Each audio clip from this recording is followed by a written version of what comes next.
Welcome to the live special of the VYPEU podcast. It is championship week here in Texas. 4 more games left to go. The 5A D1, 5A D2, and both of the 6A games. I'm Will Turboff, as always, joined by Robert Gonsolin and Tinley Kane. How are you guys doing today? I'm excited. Definitely hyped for this week. It's going to be a big week. Yeah, so let's just go ahead and get this started. 4 great games. Let's start off with Aledo and Crosby. This has been such a Cinderella story for Crosby. They beat quite a few undefeated teams. They beat Liberty Hill 62-61, I think, went into overtime. How are you feeling about this Crosby team? What have you seen from these guys? I'm just really impressed by how far they've actually come. You call them a Cinderella team. Some of their wins, again, they've beaten 3 unbeaten teams, including Houston's very own Fort Bend Marshall, and they beat Frisco 45-27. I'm just curious to see how they'll pursue into the state championship game. I mean, not to mention, it's their first title since 1960, and they're seeking their first state championship win. Yeah, that's 60 years. The last time they won a championship. We'll see if they do it. They've got some really good players on their team. Denikri is done. He's got 37 touchdowns this year, over 2,500 yards. He had a great game against Liberty Hill. Pretty much everyone did on offense. Not a great game for defense, but it's going to be really interesting to see what these teams do. But let's not forget about Aledo, because Aledo has been here before, and they're going for title number 10. That's a lot, in 5A D2, which is still extremely competitive. They're one of the premier programs in the state. Are there any players that stand out to you guys? Yeah, I mean, they have, even in 5A, they're able to produce these amazing recruits. They have JoJo Earl, who's committed to the recent state champions, Alabama. Or national champions, yeah. National champions. And DeMarco Roberts is going to Lamar. Brian Allen Jr. is going to LSU. We got some SEC talent on this team. Yeah, I got a chance to talk to DeMarco Roberts in their game against Lovejoy, which was such a great game. 5A D2. There have been just some amazing games in the past few weeks, leading up to this game. DeMarco Roberts is really special. I can't believe, and no disrespect to Lamar and these smaller schools like that, but I think he's kind of this hidden secret. He's really fast. He can return kicks, and I think he may be the X factor for Aledo. So let's just, as we'll do with all these games, Tinley, who are you predicting to win this one? I think I got Aledo on this one. I mean, with all these big recruits, the momentum that they have, I don't see why not they don't win. How about you, Robert? Yeah, I have to agree with you, Tinley. I'm going with Aledo. One thing about these high school football teams is that in order to reach the state championship or go far in the playoffs, you don't need a ton of, having those big name recruits, that's crucial, but you don't need 11 of them. Some of them you just need maybe a couple just good athletes or D3 recruits, or even just players who are going to those small schools you talked about, like DeMarco Roberts going to Lamar. As long as you have just talent on your team, which Aledo seems to have more of than Crosby, I think you're in good hands. I'm going with the Bearcats. I will go with Aledo. They're going to have a ring for every finger. I don't know if someone's been there all those years, but championship number 10 for the Bearcats here. And let's keep talking about 5A, because there is a team that everyone wants to talk about. They've got some big-name recruits. They took some tough losses in the past few years, and that is the Denton Ryan Raiders. They're taking on Cedar Park. What do you guys think about this game? They're definitely very hungry. They lost to Shadow Creek in the 5A Division I state championship last year. I think they're just coming back to get that ring. Definitely, and we're talking about a team that you had just mentioned, that you said that some teams don't need those big star players, but with this team, the Denton Ryan team, you have 8 top 247 sports recruits, divided not only in one class, but 3 classes. That's insane for this team. They have 5-star Jatavion Sanders, who's a Texas signee. I know you definitely want to talk about him a little bit. Jatavion Sanders, I wrote on our notes that he is the prototype. It does not seem like this guy is a real football player. He's like an ultimate fighter. Like, the way he walks in a room, it's just crazy. He's really charismatic. Sark is going to love him up in Austin. I know he's still super excited to get there. They've got Billy Bowman, too. their quarterback has really got some great weapons. I know he's not as big as a recruit as his wide receivers are, but I mean, when a guy makes a catch like that, he deserves to be a 5-star. Also, don't forget that as a whole, the team won by 30 in the regular season, beating Texas Kings Highland Park. Yeah. Highland Park is one of those teams that you almost expect To go to the championship to make it every year. single year in 5A. One of the biggest name programs, not just in 5A, but in all of the state. They've got one of the highest paid coaches. That list just came out, but here they are. They lost not even in the semifinals. They lost to Denton Ryan 2 weeks ago in Globe Life Park. But Cedar Park, let's not count Cedar Park out. Definitely not. Yeah, Tinley, do you want to talk about their quarterback?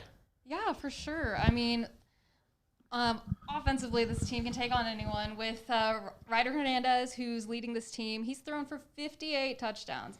Let's talk a little bit more about these receivers, though, who all kind of divided up a little bit of their scoring game. Yeah, 1,000+ yards for like you were saying, all their receivers. Josh Cameron, Gunnar Absek, and Jack Hestra. They have 44 touchdowns for themselves, all divided up. Yeah, that's crazy. Both these teams are really high scoring. When your quarterback puts up 58 touchdowns, even combined in the playoffs, that's crazy. Both these teams are averaging over 45 points per game. Neither of them have lost a game this year. But with that being said, who are you guys taking in this one? I think Ryan. They got the recruits, like I was saying earlier. Even though you don't need a ton of them, there's so much talent on this team, and they're super hungry for that ring. I'm going with Ryan. Everything. I totally agree with you, Ryan, for sure. Yeah, it seems like this is going to be the second game that we're unanimous on. It's like that a lot of weeks, but Denton Ryan is they're going to be the kings of 5A D1 even after these big names recruits leave. Like you said earlier, they've got quite a few guys, but I wouldn't be surprised if this game goes into the 50s and 60s. 45 points per game is a lot if you guys don't know. I'm hoping for a shootout. That's what makes a game great. So those will be the games that we see tomorrow night at AT&T Stadium. But let's talk about the ones that we're going to see on Saturday, starting off with Katy and Cedar Hill. Now, Katy playing in D2, that's kind of a big deal. That's also one of the big name programs in the state. We talked about this a few weeks ago when we were talking to Katy Taylor's quarterback, Jay Jensen, and Robert, you just couldn't believe that Katy was going to be going to D2. No, I was super surprised because it's Katy. Every time you see Katy in playing football, you're thinking, okay, they're going to match up against North Shore probably in round 3 of 6A D1. Seeing them in D2 this year was pretty surprising to me. Yeah, Tinley? Definitely. I mean, I think this switch up going into D2 has given them an easier ride throughout the whole playoffs, in my personal opinion.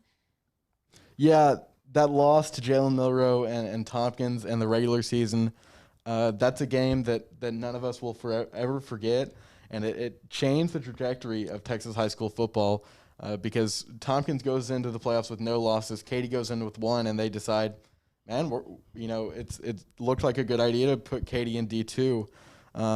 But we should talk about Cedar Hill, too, because those guys are special. They've got a stud at quarterback, Caden Salter. They've got some great wide receivers, too. I know I saw this team, but do you guys know anything about the Longhorns?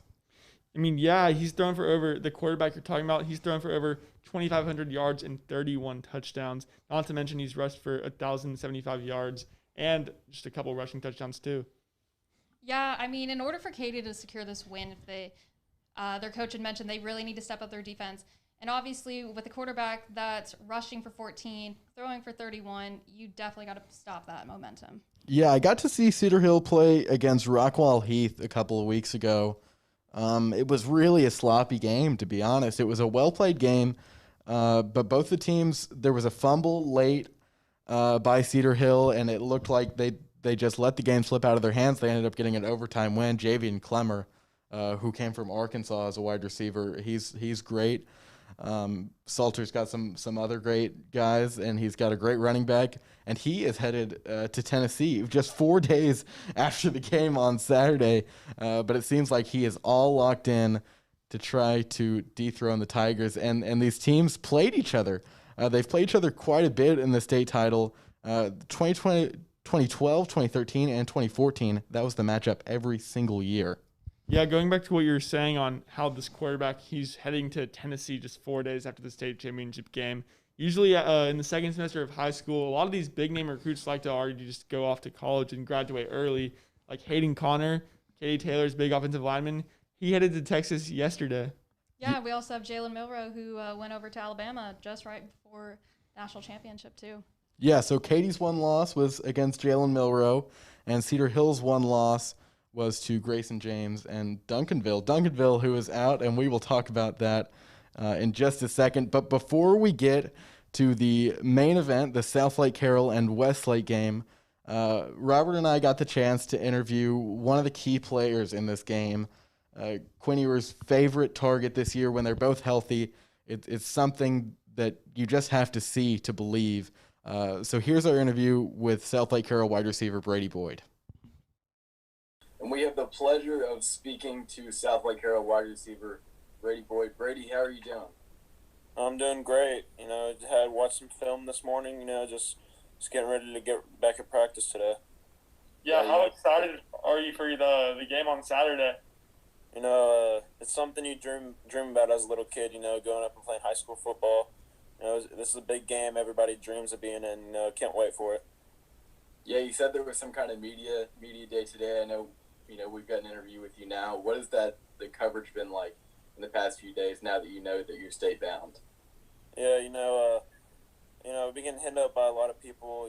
Everybody's been trying to talk to us. It's been a really cool experience. It's probably not the same as it would be without COVID-19, but it's still an awesome experience. Well, before we kind of dive into your Southlake Carroll career, let's talk a little bit about your recruitment. What made you want to decide on Minnesota? They're my first offer before anyone after I went to the opening and put up some good numbers there. They were my first offer, like I said. Ever since they were the first ones to pick up the phone, built a great relationship with them. I didn't want to go to a school based on their logo or any history. I wanted to go to a school where I felt like I could play early and had a great relationship with the coaching staff like I do with the people at Minnesota. Yeah, and you were talking about, you don't just want to go to the school for the logo. I mean, you got offers from schools that are more appealing to you guys from around this area, Oklahoma State, Texas Tech, Tulsa, Utah. Like Utah, that's a big name school too. So what really was the difference? I know you went to the camp and you got to meet those guys a lot, and it's just, do you think that COVID has impacted your decision that you didn't get to go to all those other places? It impacted in a way to where I couldn't really go and visit any schools, but other schools still had the opportunity to pick up the phone and talk to me weekly. But Minnesota they were talking to me on a daily basis. I could really tell that they wanted me, and like I said, I didn't want to go to school based on the logo. I felt like they were really pushing towards me as a staff. They were just great people, and the relationship we built over this time was just amazing. So it led to my decision to choose them. Yeah, I really like how you said you didn't want to choose your school based off the logo. From hearing that, I kind of get a vibe that you want to pave your own path, make your own legacy wherever you go, and stand out. And just kind of walk me through yourself, through kind of your decision on trying on your decision making and saying, I don't want to, be a part, take the easy way out, or by choosing maybe the best school on your offers list, but trying to make yourself stand out instead as an individual player and make the team you're going to even better. Yeah, before I ever got recruited, I would have never thought about going to Minnesota, or anything like that. I had the big dreams like everybody else, going to some big school, that's got multiple national championships. But, once you get into the recruiting process, you really realize it's like a marriage. They need to want you just as much as you want them. And, I just felt like Minnesota was the right school for that. They were just always talking to me, never letting up. They were real consistent in talking to me. It's like a second family up there. Yeah, that's great. Let's get into the past few weeks. You've you had a great week a few weeks ago against Trinity, and then this past week kind of slowed down on offensive production just because, that's a great defense. And usually when a team puts up 34 points, you're thinking, man, that's a great offense. But it seemed like you guys were held back a little bit. You're scoring 40, 50 every week. What do you have to say about that Duncanville defense? They're definitely a top defense in the nation. They got a great front seven, a great secondary. They were doubling me and Landon Sampson everywhere we went. When I was singled up to the outside, they had a safety over top and corner underneath every time. Even when I was in the slot, they'd have a safety over top with the Sam backer, Jadarius Thursbury. He would be underneath. It's kind of respectful. Knowing that you draw a double team every time. And they thought they could stop the run with just a 6-man box. And they couldn't with Owen Allen having the day that he had. Yeah, going from a huge game where you played Trinity and you had 17 receptions and 4 touchdowns to going to Duncanville, like Will said, where you a lot less action, 3 receptions and 27 yards against a very, very good team. Was that a weird adjustment in the playoffs right there, just going from a game where you played great and then going against a very, very tough team? Yeah, we were talking all throughout the week, coaching staff and the people in the receiving room and the quarterback room, we talked about it. We had a feeling that I would draw a double team. We were kind of planning our game planning around that, and then, with them just doubling me, it opens things up for players like Landon Sampson and Will Hosey and Owen Osher, and with that really light box that they were having, they just bet that they could stop the run with their backers and the D-line, that just didn't work out for them.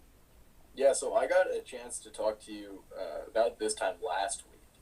And I think it was noon or 1, and at 10 o'clock that day, it had gone, mainstream that Coach Dodge was going to be out. What was the whole week of practice and going into the game? What was that process like without him? It was different for sure. Just having that head honcho of a guy like Coach Dodge. He's the guy leading us. He's always around. Everybody rallied behind him.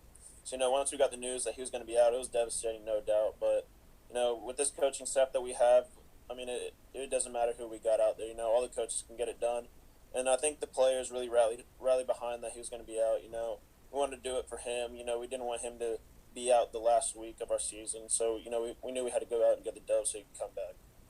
Well, talk about rallying together and everyone doing your part, especially yourself. You have 969 yards this season and 59 catches. I wouldn't say you're holding anything back. Do you consider this to be just the season where you're just breaking out and you're just giving it your all? Yeah, I knew with all the seniors leaving last year, I wanted to have a great year this year. Getting injured in that first game put me out for about 5 games. It was really devastating when that happened. Just having a set date to when I wanted to come back. And just always striving for that. And then once I got back, it just felt like I never even left. It was just with this team around us, they were pulling through even while I was out. It was just great to finally come back and be a part of this team. Leaving it all out there. That's yeah, it really seems like everything has come together for you guys, but you're still underdogs. It seems like every time Southlake Carroll is brought up, you guys are the underdogs. Of course, last week, a lot of people had Duncanville as double-digit favorites, and then you go out there and hold them to 27 points. I remember a week or 2 ago, they said you guys only had a 7% chance of making it to the state championship, or winning it, actually. So now you're just a few days away from the game. Do you still feel like you're the underdog? The media and everybody can say what they want. We're used to this underdog thing now. But even at the beginning of the season last year, everybody said we were losing all of our seniors. We were losing the core of our team. There's going to be a lot of new people. But, we've just really came together as a family and really just came up, just put in the work, getting better each and every week. Beginning of the season was a little rocky, but, over time we've just gotten so much better. And we've just taken on this underdog attitude, and it's just been our motto all season. Well, people are so used to, in the past couple of seasons, seeing North Shore and Duncanville being the championship matchup. Well, you obviously you had Westlake beat North Shore, and then you all beat Duncanville. Will was talking about how people might see y'all as underdogs. Are you viewing your win against Duncanville and y'all's entrance into the state championship as more part of Southlake Carroll? We're coming in hot. This is our time, or is it just something that do you think that's more of a shocker to people, or do you think people shouldn't be surprised? Like, this is who y'all are. I don't think people should be surprised. I know that people are going to see the talent of teams like Duncanville and North Shore, all the D1 players that they have. But, just I feel like our bond as a team, just really, really pushes through that. We might not be the biggest, we might not be the most talented, but, we're going to come in hard. Just as a team, we're like a family out there. It's a brotherhood. So, we never thought we were underdogs. We all always had the confidence knew we could beat any team in the state. We had a feeling that we'd be here in this position from the beginning. Just finally seeing it come to fruition. It's just amazing. Yeah, I like that you said family, because that's a word that's going to be brought up a lot in the next few days. I've heard some people call this the Dodge Bowl. Your coach Riley Dodge going against his dad. He actually, the last time Southlake Carroll won a championship, he was the quarterback for his dad. So has he talked about that at all in the last few days? We've seen it on Twitter and on social media and all that, but for us and Coach Dodge, it's just another game. That's just kind of a side little deal. But, it's funny how it was supposed to be the first game of the season, and now it's going to be the last game of the season. I don't really believe in coincidences like that. So, I think it was meant to be. So it doesn't really surprise me that we're both here. It's going to be a great game with some good storylines. I'm real excited for it. Yeah, I think so. Go ahead, Will. Go ahead, Will. Yeah, I think this is another one of those really cool storylines is that, we saw with Demetrius, he goes as a sophomore and a junior. But generally, it's senior quarterbacks that are leading their teams to state championships. And this year, we probably have the two best out of Texas in the class of 2022 with Quinn and Cade Klubnik from Westlake. Does Quinn feel like he's being challenged a lot, going up against better competition and better quarterbacks? Quinn, he's probably one of the calmest kids I've ever seen, last year when we played Duncanville, he was just a little sophomore, You just didn't see any fear in his eyes or anything, He's out there doing QB runs against these big old 6 foot, 250 kids, It's just he has no fear in his eyes, and he's just amazing, He loves the challenge, I think the whole team can rally behind him. When we've got him at quarterback, we just feel like we can beat anybody in the nation.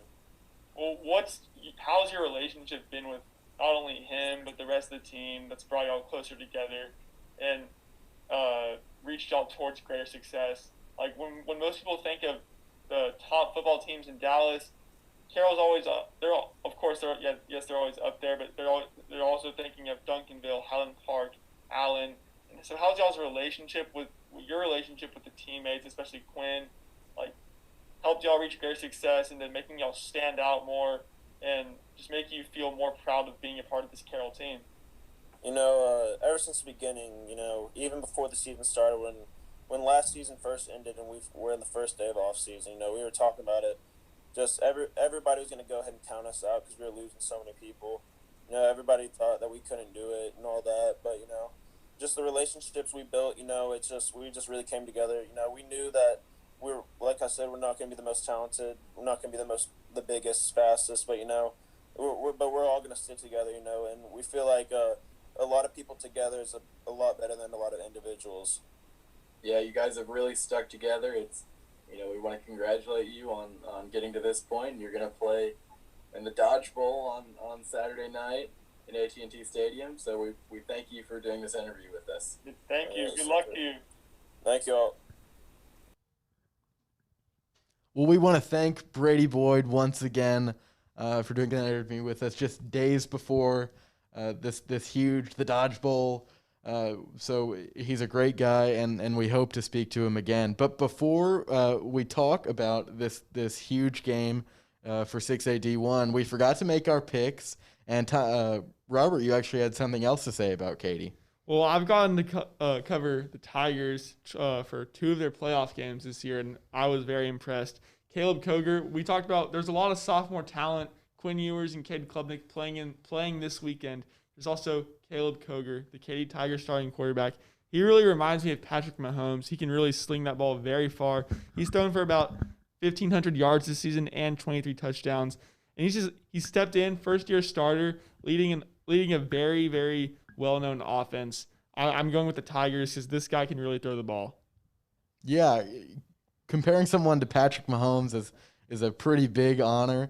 So, I'm not surprised that you're taking Katie with that. How about you, Tinley? You know what? I'm going to have to be on the opposite on this one. I got Cedar Hill.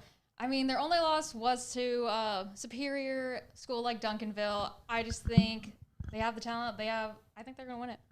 Yeah, Caden Salter is quite the talent. It's going to be two great quarterbacks in this matchup.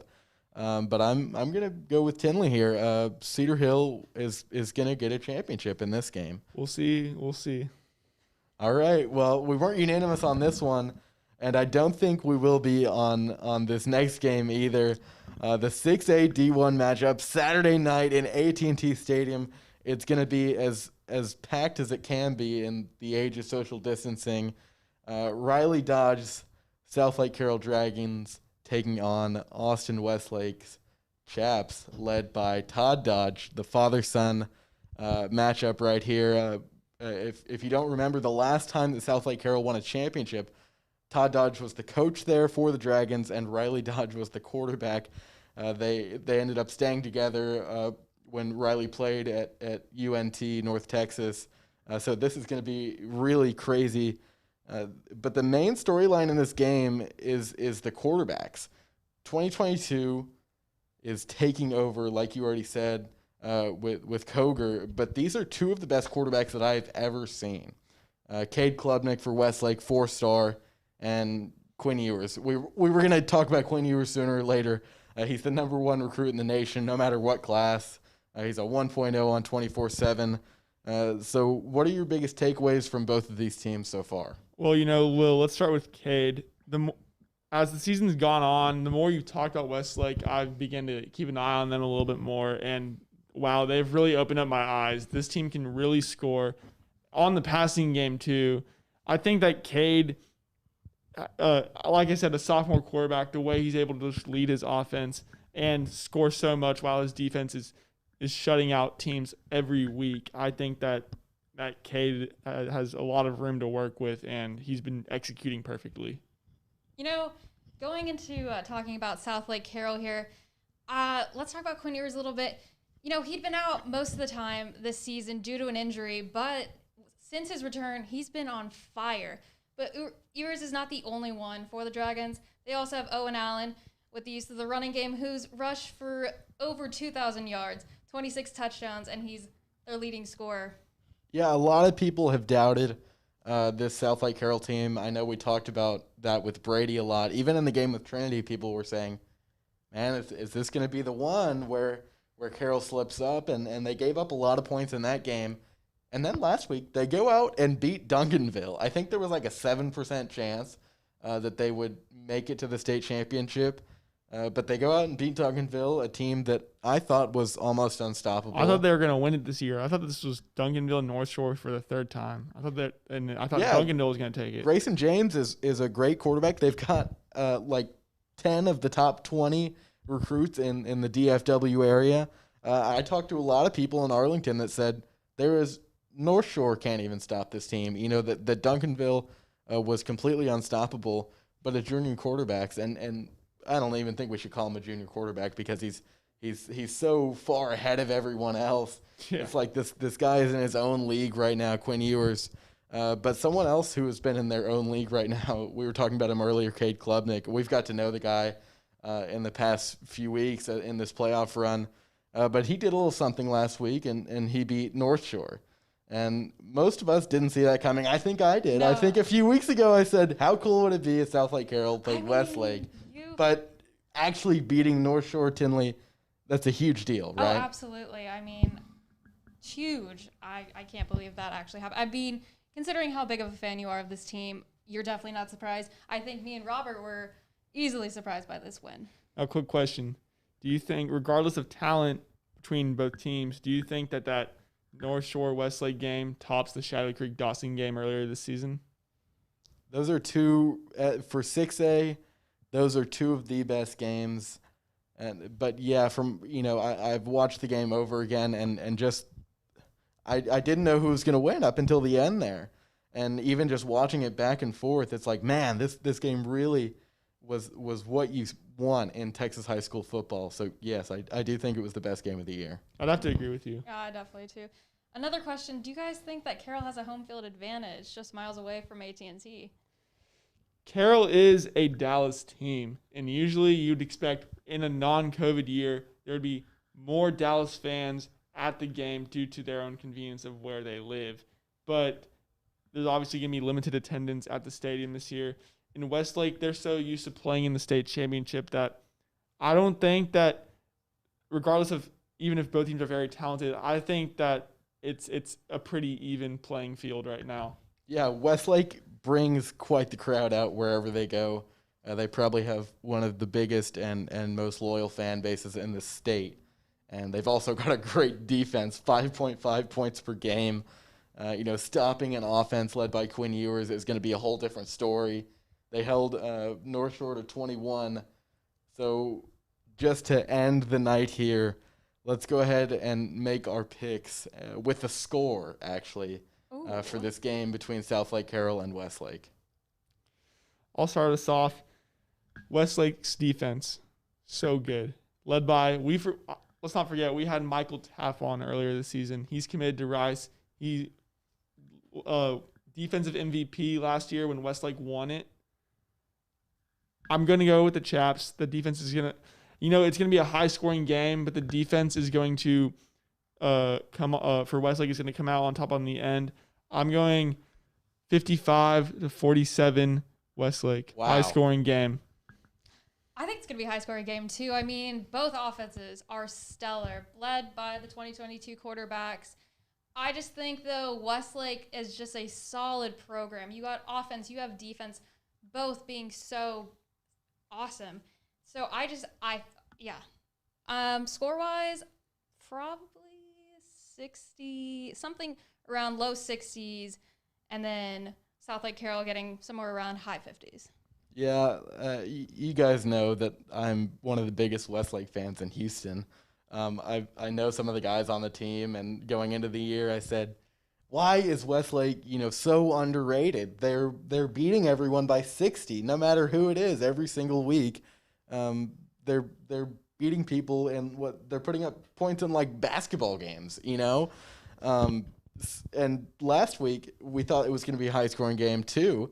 And they hold one of the best quarterbacks that we've seen out of Texas to 21 points. That's Demetrius Davis.